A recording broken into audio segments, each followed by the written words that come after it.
If your hula hoop drops instantly, I can almost guarantee you that it is not your coordination, it's the hula hoop. I mean, seriously, I've seen extremely athletic people fail in 5 seconds or less, and people who swear by that they have no rhythm suddenly succeed just by switching hoops. So before you blame your hips, your age, your body, or your childhood trauma with gym class, we need to fix the actual problem.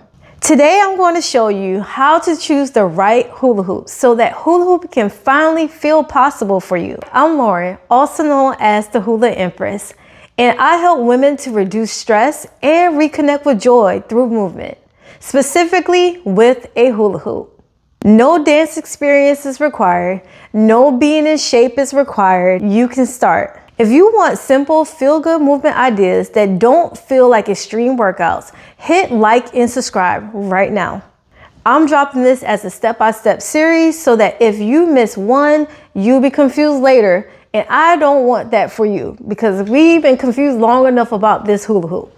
Let's talk about why adults think they can't hula hoop. Most of us learn as children using those tiny plastic hula hoops. You know, the ones we did in gym class. Newsflash, well, I have news for you. Those hoops are basically impossible for beginners, or those of us that are revisiting hula hooping in our 30s and 40s.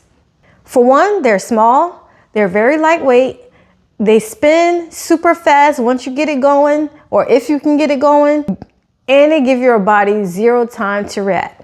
As adults, when we pick up those hula hoops later in life, it drops immediately. And then you automatically assume that the problem is you. And I'm here to tell you that it's not. It's not you, it's the hoop. So I'm gonna actually go over the easiest sizing rule. And these are typically how I measure out my collapsible custom hoops. So you wanna make sure that the hoop is standing on the floor in front of you. It should reach somewhere in between your belly button and your chest. So where does it come at on your body? Does it come to your hips? If so, then it's probably too small.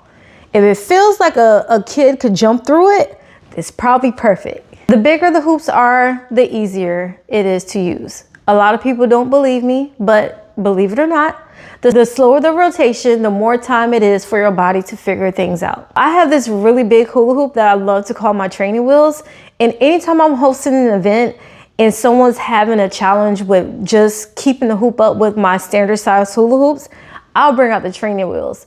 But by just doing a few spins, they're able to capture the rhythm of it and the flow of it, and then they're able to downsize back to a standard hoop by the end of my training with them. And as we all know, when you're learning something, timing is everything. Now we're going to talk about the weight of the hula hoop. So for one, those children's size hula hoops, they're so light, right? They're so light that it just feels like what it is, a literal piece of plastic, right?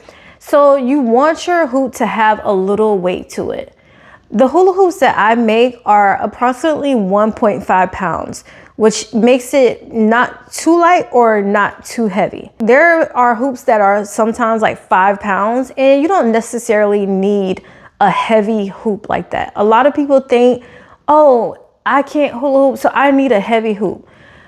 That's all fine and dandy. You have to be aware that sometimes heavier hoops can cause bruising. So don't be alarmed if you see some bruises on your body. So by using a slightly heavier hoop, like the ones I make, 1.5 pounds, it helps you to create momentum and it helps you to actually keep it up. Think of it like pushing a shopping cart versus flicking a paper plate. Your momentum will be your friend. Now, another thing that people don't realize is that the grip actually matters.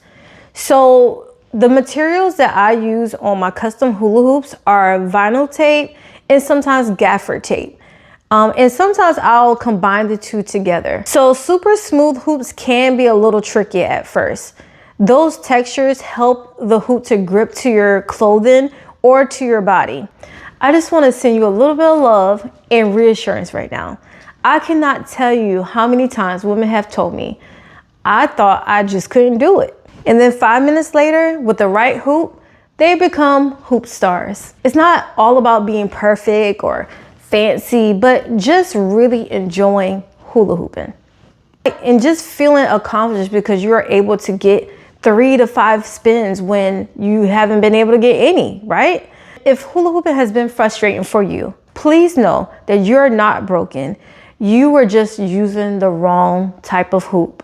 In the next video, I'm going to show you the stance that makes everything click.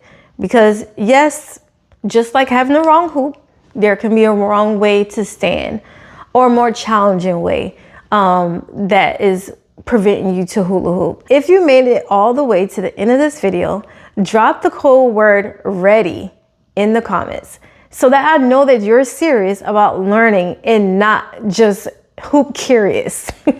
If you want to join a hula hoop community of women that are dedicated to improving their hoop flow, join my free hula hoop community. The link will be in the pinned comments.